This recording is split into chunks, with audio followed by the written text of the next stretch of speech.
Og nu er vi blevet færdige med at teste det her.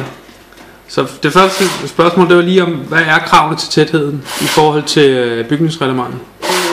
Nu har vi jo skiftet bygningsreglement, så hvis vi regner efter det gamle bygningsreglement, så er det 1,5 liter per sekund per kvadratmeter. Og det er jo det her, det er opført efter. Ja. Det nye bygningsreglement har skærpet kravet i forhold til lavenergi til, at det maksimalt må være 1,0 liter per sekund per kvadratmeter. Okay. Og det her er jo altså 0,09 liter per sekund per kvadratmeter, ikke? Så det er jo mange gange bedre. Det er jo faktisk 100 gange bedre, ikke?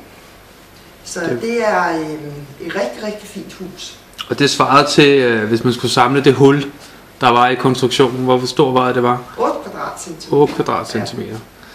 Det er jo ingenting. Nej, slet ikke, når man tænker på, at der var lidt ved vinduerne, og så er der ingen tvivl om, at det svære sted, det er jo så fortætnet herude ved installere teknikken, ja. Og vinduerne, der kiggede vi også lige, der kan man faktisk skyde pælerne lidt tilbage, så man får trukket det lidt mere, ikke? Så kunne man lige tjekke det der. Og hvad er resultatet? Det her resultat, du har fået i forhold til alt andet, du har testet? Det her det er det tætteste hus, jeg nogensinde har testet. Og jeg vil også påstå, at det er...